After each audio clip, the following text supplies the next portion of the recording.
Περιδιαβαίνοντας τα χωριά του πρώην Δήμου Αγίου Κοσμά των Γρεβενών, συναντάς από τη μία πλευρά την πανέμορφη φύση που χαρίστηκε απλόχερα στην περιοχή αυτή, που βρίσκεται στα όρια των περιφερειακών ενωτήτων Κοζάνης και Γρεβενών, αλλά και από την άλλη πλευρά βλέπεις την θλιβερή ερημοποίηση όλων των χωριών, καθώς συναντάς ελάχιστους κατοίκους που ως επιτοπλίστων είναι της τρίτης ηλικίας.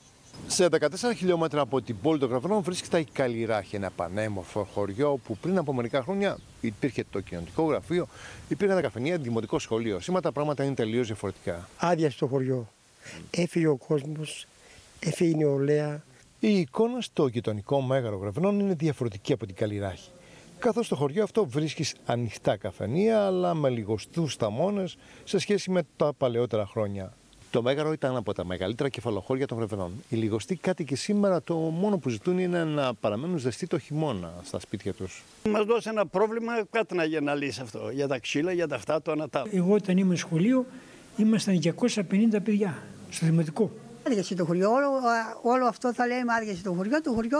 Το μεγαλύτερο χωριό που είχαμε εδώ ήταν το Μέγαρο. Τώρα δεν είναι ο κόσμος, έφυγε η Γερμανία, κάτι εδώ, κάτι εκεί, δουλειές δεν ήταν. Άδειασε, αλλά από όλα τα χωριά είναι καλύτερο το δικό μας. Η απόφαση της Γιάννας Πουλιοπούλου να αφήσει την Κοζάνη και μία από τις πιο αγαπημένες ταβέρνες της πόλης και να έρθει να στήσει στο Κυπαρίσι Γρεβενών τη νέα της επιχείρηση ήταν μια απόφαση ζωής, η οποία φυσικά βρήκε αντίκτυπο για τους κατοίκους. Θέλω να ξεφύγω από την πόλη, αρκετά χρόνια εκεί, νέος κύκλος, νέα ζωή, ελευθερία για εμένα.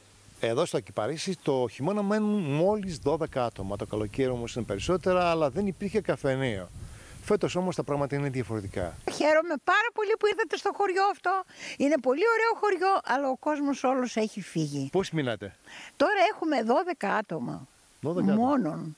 Αλλά και όλο γυναίκες. Μόνο δυστυχώς. γυναίκες. Οι άνδρες έχουν εκλείψει. Η ανεργία και η μη έβρεση εργασίας στην περιοχή σε συνδυασμό με την υπογεννητικότητα είναι οι κύριες αιτίες που έφεραν την Περιφερειακή Ενότητα των Γρεβενών στην θλιβερή πρωτιά της μεγαλύτερης μείωσης πληθυσμού στη χώρα μας και μια από τις μεγαλύτερες της Ευρωπαϊκής Ένωσης στην απογραφή του 2021 σε σχέση με αυτή της απογραφής του 2011 που έφτασε στο 16,1%.